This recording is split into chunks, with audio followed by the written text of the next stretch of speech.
Okay, cool. We're gonna do an opener replacement. This is an 8160 from Liftmaster, so we're gonna go step by step on installing this opener. It's super easy. It takes like 20 minutes.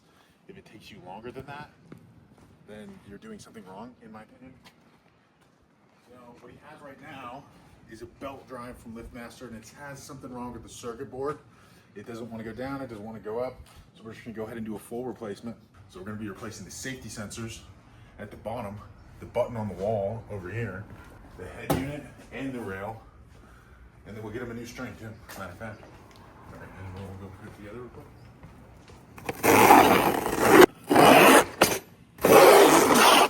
Cardboard bag. I like to keep the cardboard under the opener so you're not scraping the paint off. You're gonna have two bolts here that are already in the opener. They're gonna hold the rail to the opener. So the easiest way to do this without having to adjust the chain or loosen the chain is having this rail at an angle. Grab that guy, hold on to that guy. And get the rail at an angle like so.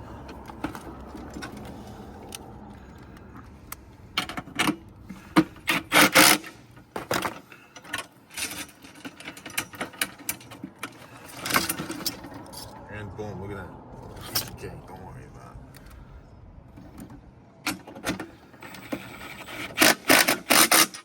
Now we come over here to the adjuster of the chain, which is resting on the trolley. We're gonna make sure that the chain isn't rotating at all, that it's nice and straight all the way through. I like to hit this guy with the impact. Now I'm gonna hold it with these pliers so the chain can't rotate. And go ahead and tighten this bad boy up. Boom. The opener has been fucking put together. How you doing? Okay, so we're gonna carry this in, and we're gonna, before we hang this or take the old opener down, what I like to do is do the safety sensors, wire those bad boys up, and then go ahead and do the wall button, and then I will hang the opener.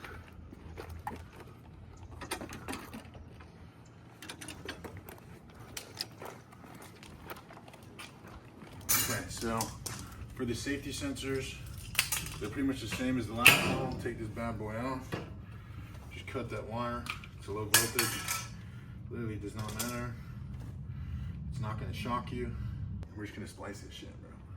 So it's going through the wall. Black wire to black wire, white wire to white wire. The way I like to do this, just cross them like so, and then twist them. And this is gonna hold them up real nice. We'll just throw some electrical tape over this. Make sure it's nice and secure.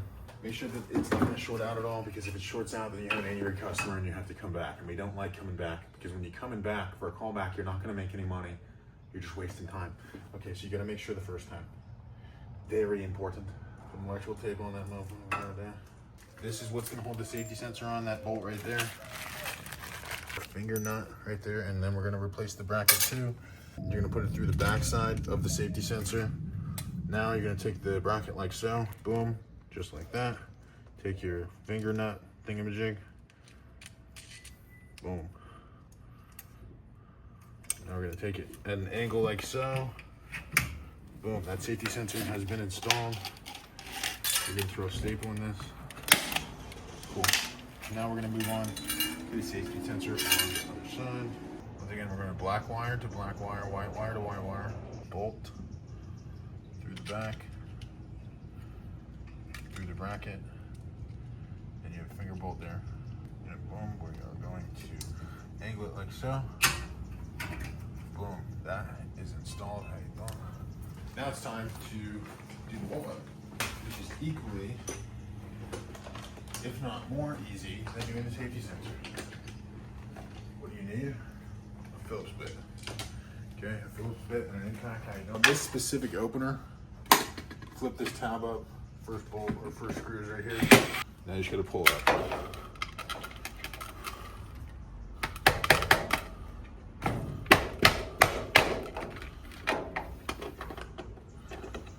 Okay. Got a red cable and a white cable. These are gonna be super low voltage too, so don't be worried.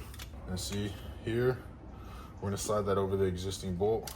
Red on the bolt that is labeled red on the back of the wall station, and white. So now we're gonna take this opener down and put this opener out, and then we will be finished. And this is just as easy as the other steps. in my opinion. Okay.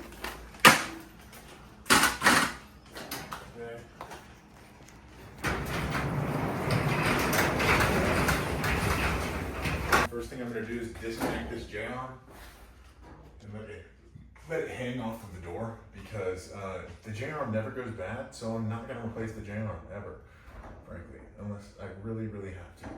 Okay, now we're going to come up here, and this is going to have 2-inch bolts that we're going to take off.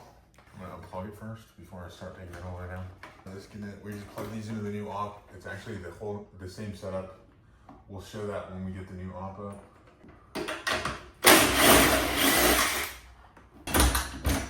Alright, cool. So we get that down. I'm gonna rest it on the ladder. I'm having Bro hold the opener because if I let it down any further, it's gonna apply pressure onto this center plate, which we don't want.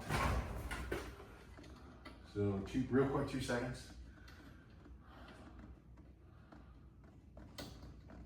Maybe more.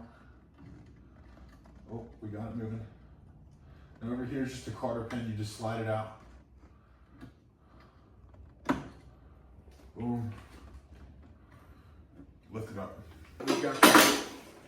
We are going to throw a new opener by starting with attaching the header to the header bracket via the cotter pin guide thing.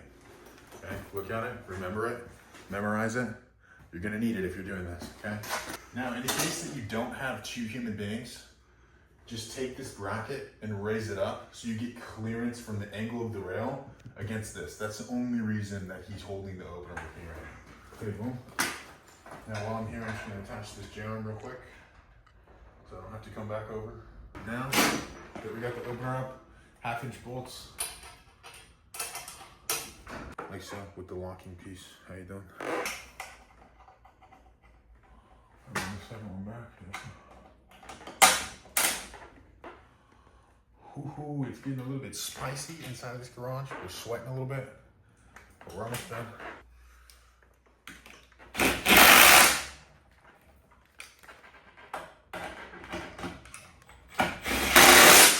boom. The opener is now installed. We just need to wire it up and then program it. Over here, plug that motherfucker in. How you doing? Okay, now you just need to plug in 4 wires. What are those 4 wires?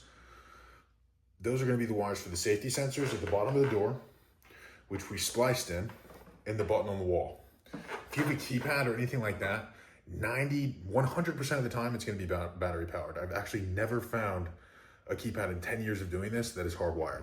So keep that in mind. It's going to operate exactly how a remote does. So red and white, that's going to be, come around this way, can you see? Yeah. Red and white, that's going to be for the wall button. So we're gonna go ahead and take the red wire. We're gonna press this little tab in here, place that wire inside, and then let go, and you're solid. Now, you're gonna take the white wire, which is attached to the red wire, boom, boom, and put it in the next slot right there by pushing that tab down. Now it's locked into place. Oh, well, I guess we have 50-50 chance here because everything coming out of the wall is red and white. So this could end up being the wall button, or it could end up being the safety sensors. We're just gonna have to find out when I plug these wires. Oh no, those are the safety sensor wires. Because if you look down, look at that. So we're gonna take these and actually place them over here. And I'm gonna bet you that the red goes to black and the white goes to white, depending on if the installer had a brain. And it looks like Bro had a brain. Nice, because you can see the green light is lit up. And down here, there's an amber light that's lit up. So we are good to go. Now, we're gonna wire in the wall button. So we're gonna go red to red, boom, and white to white.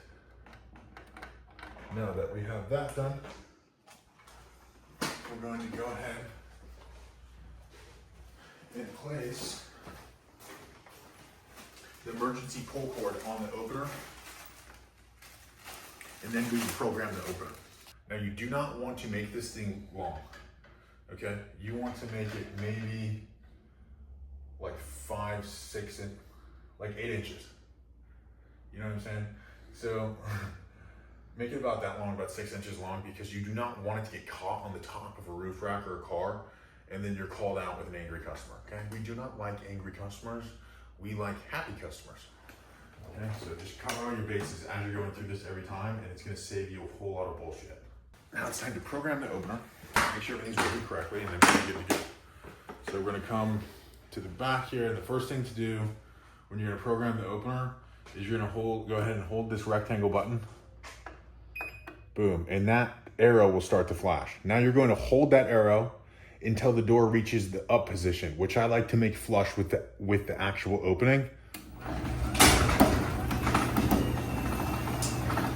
don't want to go higher, we don't want to be lower. So boom, now right there we're flush. Now what I'm going to do is hit the rectangle button to program the up position. Boom, done. Now the bottom arrow is flashing. We're going to hold that until the door gets to completely closed position. Now, once it's in a closed position, all I gotta do is go ahead and hit that rectangle. And then once I hit that rectangle, it is going to go through an up and down process where it's going to remember the force that it's going to operate under. So that's called the force setting. So it's gonna go up, and then it's gonna go down, and then you're done. Once we got that bad boy programmed, we're gonna go ahead and test the button so that when we go and grab our customer Robert and he tries the button, we know it's gonna work. It's gonna work. Boom, done, amazing, wonderful, perfect. As you can see, when I hit the button, the door goes up. Okay, so we're gonna make sure that when I hit the button that the door is gonna go down, and then only then will we be able to go and collect payment. Boom. That is the installation of an 8160 from Liftmaster. Safety sensors, wall button, garage door opener and rail, and we did this one for $1,200. So that's gonna be about $1,000 in profit, and we have finished in 20 minutes.